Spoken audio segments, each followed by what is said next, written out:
Estimados amigos, bienvenidos a una edición más de Tertulia Literaria.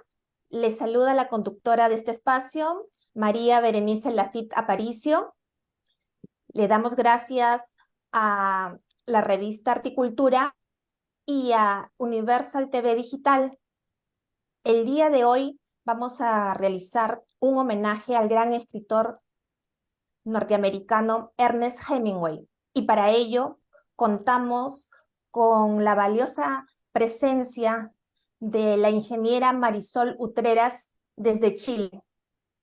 Estimada ingeniera Marisol Utreras, bienvenida a Tertulia Literaria. Muchas gracias, mi estimada María Berenice, un gusto de compartir con ustedes y feliz de poder homenajear a un escritor que parece que las nuevas generaciones no conocen mucho. Así es, antes de entrar de lleno a ver la biografía y la creación literaria de Ernest Hemingway, permítanme hacer un resumen del vasto currículo vitae de la ingeniera Marisol Utreras. Ella es ingeniera en administración de empresas y máster en escritura creativa en español de la Universidad de Salamanca, España. Conjuga su amor por la literatura entre la ciencia ficción y la poesía. Participa activamente desde 1988 hasta la actualidad en conversatorios, presentaciones de libros, recitales y diferentes eventos culturales. Es importante señalar que recientemente se encuentra ontologada en el Libro de Oro de la Poesía Quinta Región Valparaíso de 1954 al 2024. Este es su más reciente galardón, el cual en este libro ha sido editado en noviembre del presente año.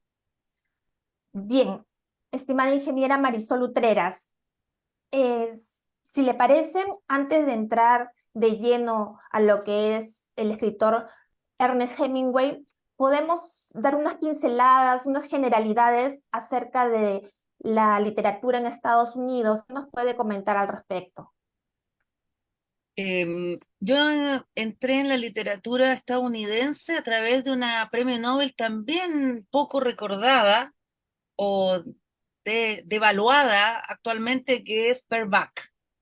Ingresé al tema a través de los libros emblemáticos de ella, la trilogía La Buena Tierra, Hijo, Un Hogar Dividido, después viene Viento del Este, Viento del Oeste, y ella fue muy original porque hace un tema de lo que fue su experiencia en China con su padre misionero.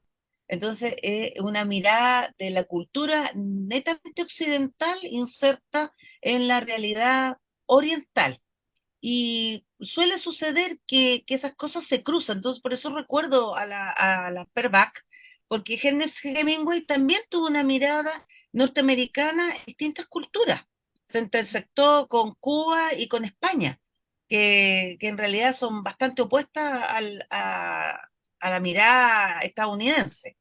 Y también, así como está esta escritura súper realista y tradicional de Perbac, está la escritura de Edgar Allan Poe, que también fue un Efectivamente. acercamiento entre el misterio, el terror, y también leí Mujercita y todo lo de Louise May Alcott. Entonces, esa es mi base literaria, novelesca, estadounidense, eh, y después ya la ciencia ficción dura, que es otra vertiente y que en realidad viene principalmente después de la Segunda Guerra Mundial y en la época de la Guerra Fría. Pero hablando de lo más tradicional es eso, y sumado también a la poesía norteamericana, que tiene un sabor muy especial con el padre, Walt Whitman, y Ujú. después todos los que siguen. Dentro de los modernos, Paul Auster, con el país de las últimas cosas, que es una distopía. Eso principalmente, lo que he leído mucho de norteamericano, eh, es bien especial, que tienen una mirada eh, como muy etnocentrista. O sea, todo pasa en Norteamérica, por eso que me llama más la atención estos escritores que ven desde con los ojos norteamericanos otra cultura. y saben que existe algo más allá de Estados Unidos. Efectivamente, y eso cobra particulares características, lo que usted ha mencionado, porque tiene la literatura de Estados Unidos, tiene influencia de la literatura inglesa, ¿no? Netamente, y de otros países de habla en inglés, valga la redundancia, de Europa. Entonces, como usted ha señalado, hay varios matices, ¿no? Que usted de manera muy didáctica nos acaba de mencionar, así dando una mirada general de la literatura de Estados Unidos. Y al investigar un poco, como usted sabe más obviamente que yo al respecto, la literatura de Estados Unidos, pues, como usted ha señalado, pasa por varios momentos, ¿no? Desde sus inicios y luego cómo ha ido evolucionando hasta la actualidad, ¿no? E incluso algunos señalan, por ejemplo, la literatura del sur, ¿no? Cuando ocurrieron todos estos eventos en la historia en el sur de Estados Unidos, luego, y resaltan obviamente grandes figuras. También tenemos la literatura afroamericana, que justo es más o menos alrededor de los años 1920, y con con diversos escritores, entre ellos podemos citar a Harlem, eh, también es llamado el renacimiento de Harlem en este sentido. Posteriormente, como usted también había señalado, viene lo que es la fase de la posguerra en Estados Unidos, también cómo lo vivieron ellos, y quería terminar citando algo también bueno, usted no lo sabe solamente a nivel académico, sino que también usted es poeta de la poesía en Estados Unidos. También hay numerosos escritores, como usted también ha señalado, como Whitman y entre otros grandes escritores. Pues bien, ahora vamos al plato de fondo, que es el gran escritor Ernest Hemingway, que obviamente no solamente destaca en la literatura de Estados Unidos, sino es un referente en la literatura universal. Por favor, le agradecería no nos siga compartiendo acerca más de este gran escritor. Eh, Creo que parte de su encanto, de su forma escritural, es su tormentosa vida. O sea, él es una figura compleja, nace en un momento complejo porque está terminando el siglo XIX, está partiendo el siglo XX. Él nace justo al borde. Entonces, no es de un estilo decimonónico. Está empezando el siglo XX. Entonces, aun cuando haya tenido tan poca diferencia, nace en 1899, entonces igual hay un rastro del siglo XIX en él. O sea, él es parte de una época y a su vez se empina en el siglo XX y pasan muchas cosas en el siglo XX. Dos guerras mundiales, la guerra civil española, Ujú. la revolución rusa, ahí viene la época de la Guerra Fría, incluso él no alcanza a vivir la crisis de los misiles. Entonces, hay un tema ahí y cómo uno puede explicarse cómo un norteamericano llega a Cuba. Claro, porque fue en una época en que Cuba recibía a Estados Unidos y era una parte era como una colonia. Y creo que en ese sentido, Ernest Hemingway, su prosa muy sencilla, muy coloquial y por lo tanto extremadamente auténtica, genera, ahí estoy mirando y veo, claro, El viejo y el mar, un libro que lo catapulta a la fama. Parte de eso, el Pulitzer y después el premio Nobel, porque no Así las es. campanas, Guerra Civil Española, dio a las armas, y lo que yo rescato de él, que en este momento hay un tema de ocultar un negacionismo frente a lo que él escribió, que la tauromaquia. Ahí está, yo me acuerdo, leí muy niña, Muerte en la tarde, y todavía tengo vívidas las imágenes, la crueldad y la belleza de lo horroroso. O sea, se mezclan dos sentimientos muy fuertes en el estilo de la tauromaquia y de esa vida intensa que él llevó, así, in extremis. Eh, Creo que la mirada de un gringo, como le decimos acá, hacia lo que es lo caribeño de Cuba y la intensidad hispánica, dio una mezcla buena, porque en rigor Ernest Hemingway escribió de manera súper honesta, no tratando de darle el gusto a nadie. Y creo que eso es parte, esa solidez escritural, ese desenfado, es lo que ahora está restringido con, con todas las reglas que están coartando al creador y le obligan a ser políticamente correcto. Entonces, en esta época, ten la certeza, María Berenice, que Ernest Hemingway no hubiera sido publicado por nadie, habría tenido que autoeditarse, porque nadie se habría atrevido a publicarle algo que no fuera políticamente correcto. Y eso a mí personalmente, como estudiosa y como lectora, me molesta profundamente, porque creo que la literatura es una puerta abierta a todo, no puede tener restricciones. La persona elige lo que lee y lo que no lee y qué es lo que le aporta. Pero tú no Exacto. puedes pensar que reprimiendo a un escritor va a cambiar la sociedad o va a ser mejor o va a ser peor. No, no creo en eso. Así que yo creo que él se hubiera sentido muy incómodo en esta época. Y bueno, él decidió terminar con su vida. Algo tiene que haberle incomodado profundamente, tenía problemas de personalidad. No, no me atrevo a decir tanto psiquiátrico porque él no fue diagnosticado.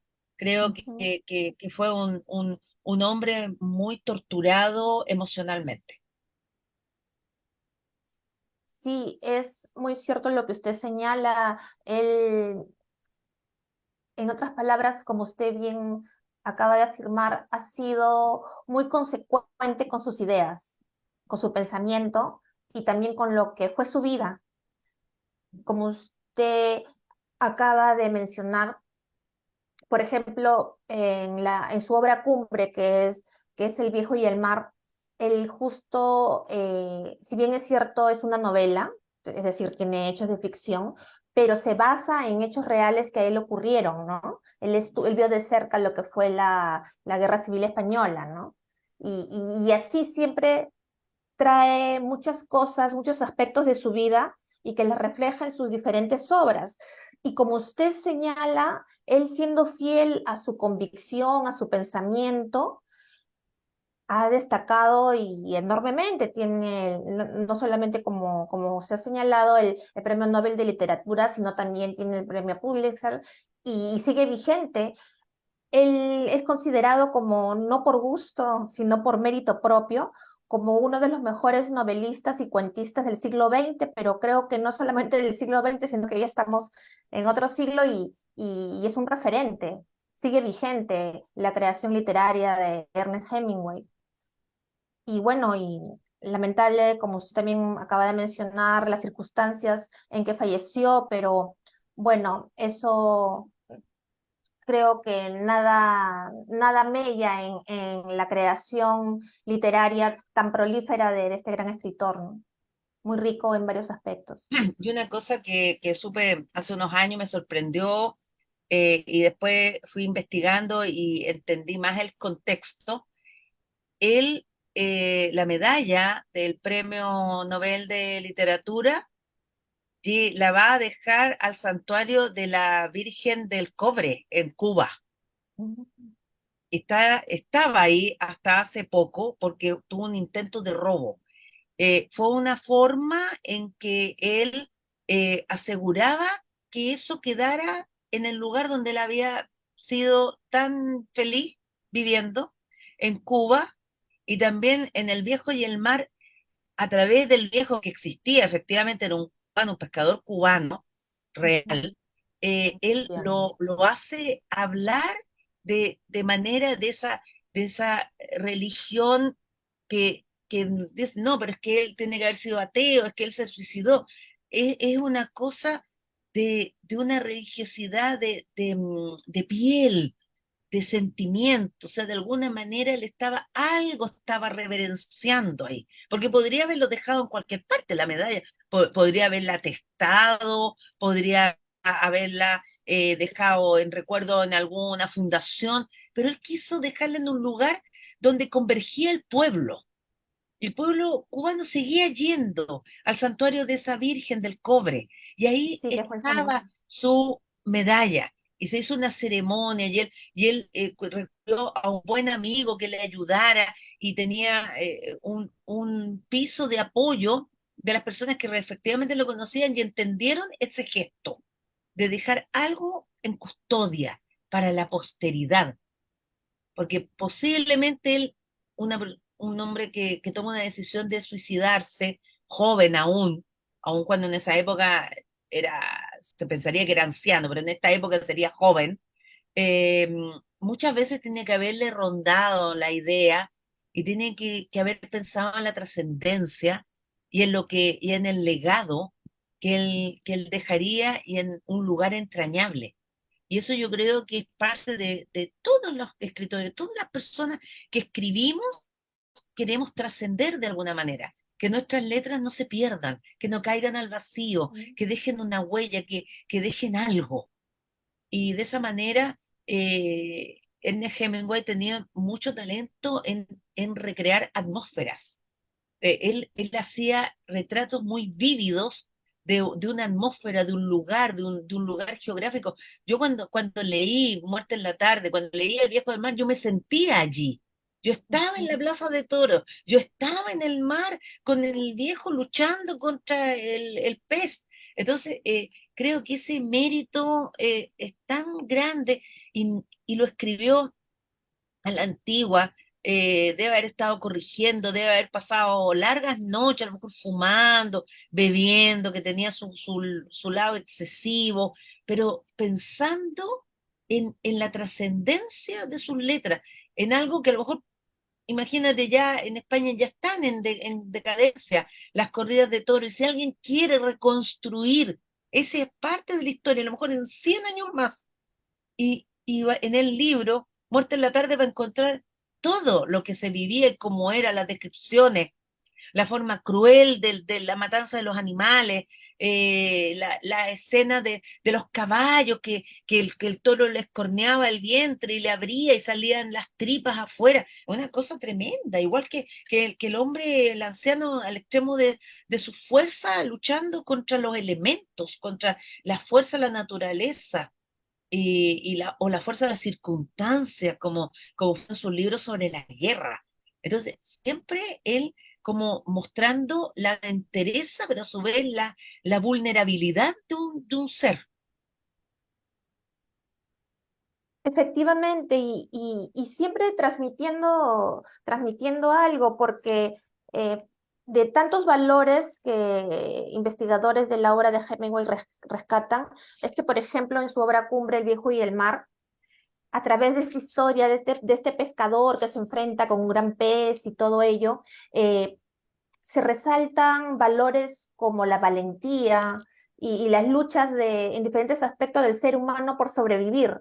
Es como usted bien menciona, ya sea novela, ya sea cuento, su obra en general de Hemingway,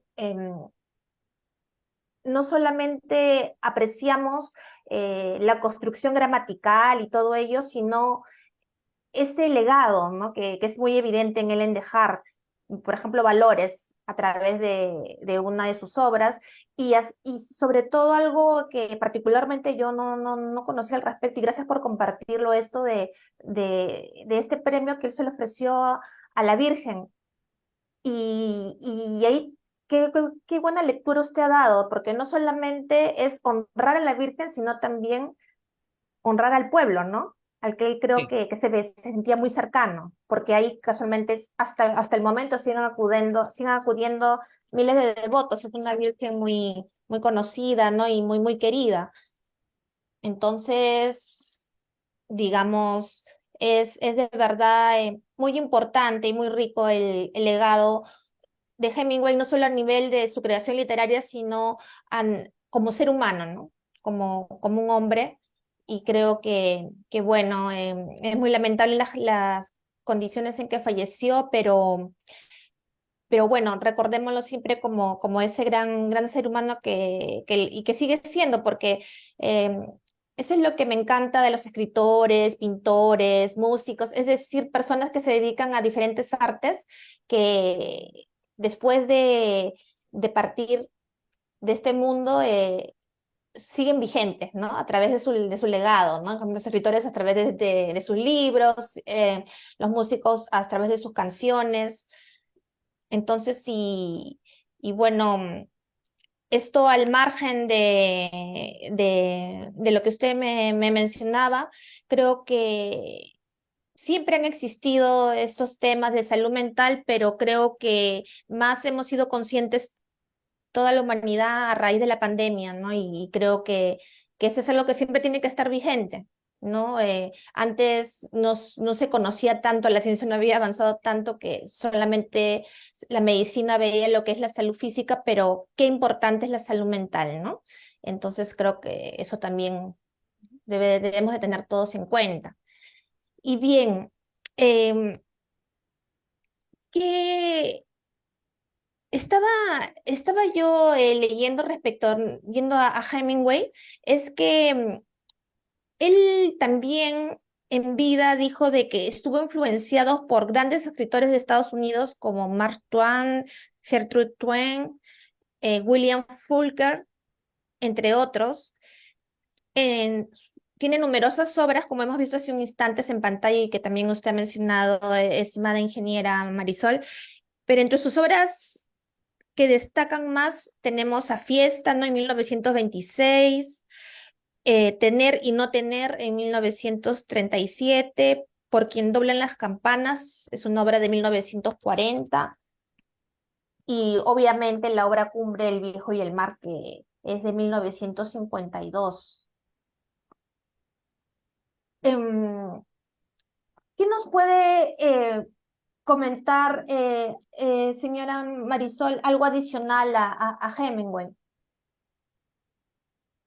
Está, si tú te fijas en las distintas búsquedas, siempre hay fotos de él siendo mayor, como que él nació así. No hay como no hay fotos juveniles de él. O sea, yo eso lo interpreto como que en esa época a él lo descubrieron. O sea, un poco antes de morir. Fue a través del premio Nobel. Eso tiene que haber sido. Porque si no existirían fotos generalmente de los músicos aparecen fotos desde que eran muy jóvenes hasta mayores. Pero en los casos del escritor, generalmente el testimonio fotográfico existe del momento en que es reconocido como tal. Y cuando ya tiene fama y cuando ya la persona se hace importante. Por lo tanto, hay una parte de la vida, o sea, ¿cómo tenemos? No hay una imagen del Ernest Hemingway juvenil, del Ernest Hemingway estudiante. Y esa parte, o sea, yo creo que siempre hay que ir a las raíces y a los orígenes de la persona para ver, por ejemplo, bajo qué premisa él decide radicarse en Cuba, qué lo hace moverse de su cultura para ir a buscar a otras culturas. Y en rigor, creo que su vida tiene niveles de misterio y un cierto grado de celo por su privacidad. Y las fotos que existen, aparte de ser las fotos emblemáticas, las fotos coloquiales son siempre en contacto, como interceptándose en las labores cotidianas de algo. O está al lado del bote de los pescadores, está con unos niños españoles jugando, compartiendo. Creo que él quería como mimetizarse. Porque hay una vertiente de escritores que se establecen en un país fuera de su lugar, pero siguen viviendo como que siguieran en su país. Y no sé, no, siguen hablando su idioma, siguen con sus costumbres, o sea, si hay algo, lo más tradicional del mundo, un inglés, o sea, un inglés que no tome el té a las 5 como que no es inglés. Y de hecho, Efectivamente. los ingleses que estaban radicados en la India seguían llevando una vida como londinense, como que siguieran en Londres, pero eran la India. Entonces, yo creo que el gran mérito de él es que escribió desde la experiencia, desde el conocimiento, desde la verdad. Creo que la parte ficcionada es muy poca. Es más, yo diría que él es un cronista de lo que vivió, que lo puso literariamente sin muchos adornos. Como digo, su escritura es realista, es dura. Es Entonces, cierto. en rigor, eso le da un peso, como te digo, si lo miráramos desde el punto de vista histórico y de cronista, él es una figura emblemática. Porque a través Exacto. de eso, de sus libros, se pueden reconstruir partes de la historia de una persona que protagonista.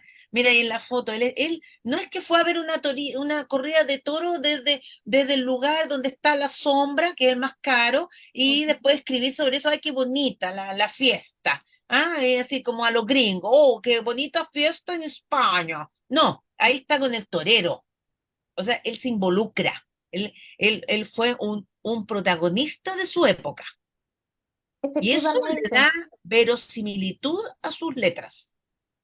Y excelente la lectura sobre el legado que nos dejó Hemingway, y no por gusto, pues él es un excelente escritor y excelente periodista, ¿no? Y digo en presente porque, como mencioné, los artistas en sus diversas expresiones siguen vigentes, siguen vivos, ¿no?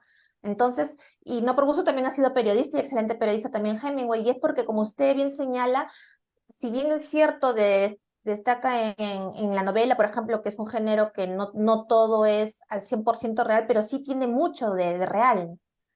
Y como usted también menciona, y también lo hemos visto en imágenes, él fácil ha podido estar de un palco de honor viendo la corrida de toros, ¿no? Pero no, él ha bajado al llano, bien se dice, y a compartir de cerca con los toreros y a ver al toro de cerca también. Eso quería hacer hincapié, si se puede retroceder la pantalla un poco sobre la escucha. Mira, me Sí, gusta escuchar. Aprendí mucho escuchando atentamente. La mayoría de la gente nunca escucha. Entonces, por eso que él podía plasmar, porque él escuchaba a las personas, se involucraba y tomaba testimonio. Después de esa serie de testimonios y de experiencias o partes de vida que le iban entregando, armaba y hacía el constructo literario, pero sobre la base de la verdad. Y mira, o sea, yo creo que uno para beber de la ficción tiene que primero conocer la verdad, la realidad, y después irse por cualquier otro derrotero. Entonces, por eso que yo leí libros realistas siendo muy niña. Entonces ya había leído mucho cuando empiezan a asomarse esos, no, a los 15 años que la verdad le puede doler. No, la verdad es la verdad y lo real es lo que sucedió. Entonces, no hay que ser de cristal, uno tiene que ser de roca, de hierro, de piedra de repente, pero tiene que ser capaz de lidiar con la realidad. Y eso, la lectura, un libro bien escrito, te hace vivir eso. Tú te metes dentro de la trama, sufres con el protagonista, te alegras cuando le va bien, te lloras cuando se muere. Y si un libro logra transmitir eso, mira, ahí hay una foto de más joven. No, exacto. no joven, joven, pero sí joven. Que son muy Pues, pocas, como usted muy muy bien poca, ha muy señalado. Muy poca. pocas son. Es cierto, yo también he revisado y muy pocas. Y Esta es una de de- las que más joven se ve. Sí, y como te digo, esa parte yo creo que no hay que tenerle miedo a las palabras. Ahora hay una idea de tratar de disfrazarlas, de ocultarlas. Incluso en los videos me extraña mucho cuando yo veo videos de YouTube y buscando ciertas temáticas especiales que me interesan y disfrazan la palabra muerte. Ay, es que esto puede ser muy sensible y van algo de asesinó, lo disfrazan con números, que reemplazan la A por un 4. Entonces, ¿de qué estamos hablando? O sea, no estamos admitiendo que la vida se sufre, se llora, se mueren las personas que amamos, se odia, se ama, hay sacrificio, hay recompensa, hay injusticia. O sea, si dejamos de lado esos temas, entonces, ¿cómo vamos a poder entender nuestra sociedad y Sí, nuestra forma de ser como seres humanos si estamos huyendo a la verdad, a la realidad? Entonces acá hay ahora otra, vamos a vivir en un mundo virtual en que todo salga bien. Y ahí tenemos el fenómeno de los jóvenes japoneses que se encierran y no quieren salir nunca más del dormitorio porque el mundo los asusta. Entonces, estamos yendo al otro extremo, o sea, de las personas que vivieron con exceso de realidad y tuvieron vidas crueles incluso, al otro así extremo es. de que quiero estar en mi dormitorio y que nada me moleste de afuera. Si Entonces, me si tú permite, sí, si me permite esa interrumpirle, parte a- me descoloca y por eso que me duele que este no, escritor pero me siga parece muy importante reproduciendo. lo que usted señala y subraya, ¿no? Porque sí, tenemos que no es lo mismo pues oír que escuchar, ¿no? Y es muy fácil oír, pero muy difícil es escuchar. Y uno aprende más escuchando, ¿no? Claro, por supuesto, y leyendo. La persona quiere Efectivamente. escribir, lea, involúcrese, tenga los autores que le gustan y los que no le gustan. Y al que no le gusta Exacto. tiene que leerlo el doble para entender por qué no le gusta. Entonces, creo que su vida es un ejemplo. Mira, ahí hay mira esa cara juvenil, sin surco, Sí, de las una pocas así tan joven, ¿no? tan joven, y después se ve una cara, incluso representaba mucha más edad de la que tenía, porque había sido de vida al aire libre, había estado en situaciones de peligro, de horror, como la guerra, se curtió al mar, al sol, con la vida marítima, igual que los cubanos. Entonces, creo que tenía un mapa de sentimientos en su cara. Si me permite, a ver, quiero leer justo acá al costado de esta fotografía que acabamos de comentar, una de las frases que dejó Hemingway fue: dale a la persona lo que necesita y querrá comodidades. Bríndale comodidades y luchará por el lujo. Regada de lujo, comenzará a añorar una vida exquisita, deja que reciba lo exquisito y anhelará el frenesí. Regálale todo lo que quiera, se quejará de que fue engañada y de que no recibió lo que realmente quería. Cuánto mensaje, ¿no? En este breve fragmento. Claro, claro. El que tiene mucho desea más. Hay personas que recuerdan con añoranza, sobre todo escritores, de que en los tiempos de apretura, de pobreza, de cuando estaban con los amigos y con pocos recursos, eran las mejores épocas. Eran los tiempos difíciles en que ahí realmente se probaba la amistad. Porque una persona llena de dinero, éxito y fama, le sobran amigos, entre comillas. Pero en los momentos difíciles, como los vivió García Márquez también, a punto de editar, o sea, de terminar Cien años soledad, y dice que hasta pierde unas moneditas que tenía para tomar el metro en Francia y se le van y tiene que irse a pie. O sea, hasta eso se recuerda con nostalgia porque es parte de forjar el espíritu, es probarte a Yes. ti mismo de que eres capaz de que las cosas que vienen son para probar tu templanza. Pero ahora no se habla de eso. Ahora no hay templanza. Ahora solamente hay comodidad. O hay gente que lo pasa muy mal y otros que lo pasan demasiado bien. No está el justo medio. Sí, es muy importante lo que usted acaba de subrayar, estimada ingeniera Marisol, el, lo importante que es la obra de Hemingway es tan rica que nos permite estar viendo varios aristas. Hace un rato justo pasaron imágenes nuevamente de la corrida de toro, de Hemingway baja, ¿no? Y él escribe al respecto, y ahí había un fragmento que se me pasó, ya no lo pude comentar, pero decía algo como que la corrida de toro a él le hace pensar en la muerte en general. Y que así como en la corrida de toro tú no sabes lo que puede pasar, o cuando ves que algo así, que el toro viene, ya viene la muerte, y igual también es la muerte cuando viene para la humanidad. Es decir, mire, esos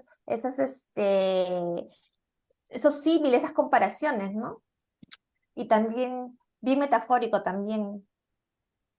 Pero hablando de su lenguaje, es algo que muchos investigadores señalan al respecto. Su lenguaje es muy sencillo, no es No es difícil, rebuscado y no no. es metafórico, él describe, es un lenguaje eminentemente descriptivo Ujú. y con palabras crudas, no tratando de disfrazar o de colocarlo de manera metafórica, no, tampoco es una escritura efectista, sino que ahí viene su vena de periodista, cronista, relata. Él es un gran relator de historias. O sea, yo creo que en esta época habría tenido mucho éxito haciendo un podcast. O sea, contando y leyendo o comentando experiencias de vida. Y pienso que él quiso vivir lo más posible. Creo que él buscó siempre el tema del peligro, y la muerte le obsesionaba, y también intenso, y buscaba ahí cuando dice, "Voy, ahí pasó los Sanferminos". O sea, San Fermín también es una prueba tremenda de arrojo, de incluso una cosa temeraria, medio loca, de que te persigan los toros por las calles estrechísimas. Yo este año vi todos los Sanfermines los canales españoles, y en realidad uno dice, pero ¿cómo correr contra el tiempo y arriesgarse? Bueno, yo creo que hay personas que tienen esa necesidad adrenalínica de vida, y bueno, él vivió lo más que pudo, en esos un poco más de 60 años, vivió lo que a lo mejor una persona no vive en 90, o no, nunca lo va a vivir, no lo va a hacer.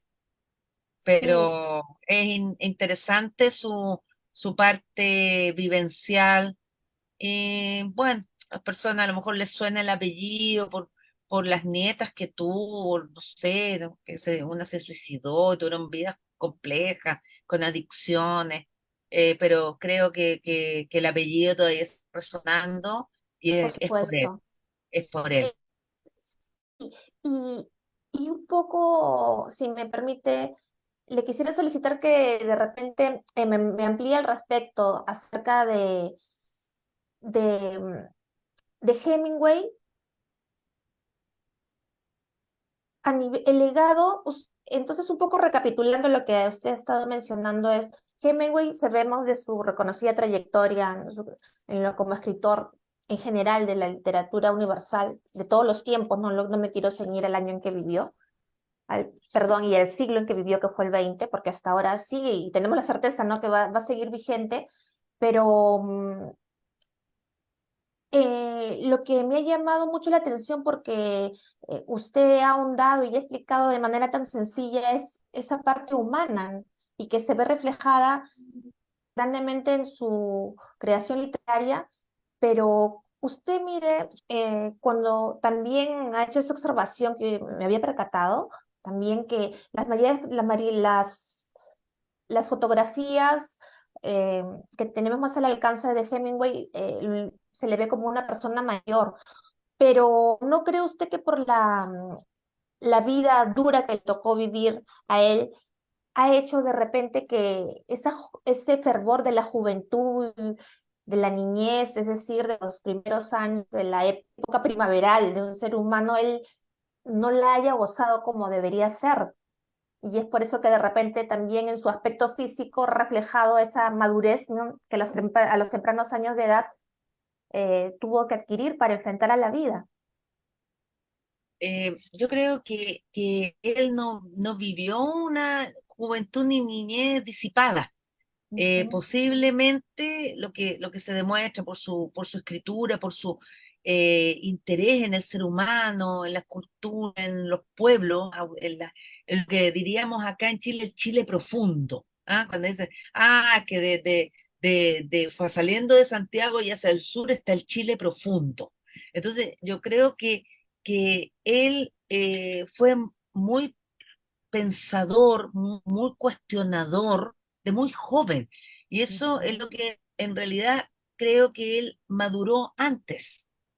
ujú, Entonces, en el momento en que él decide terminar con su vida, y que hay muchos escritores que han optado por esa decisión, que un tema de la vejez, la muerte, la desesperanza, o a lo mejor el sentir que mirando hacia atrás y después proyectándose, la vida no es lo que se había esperado,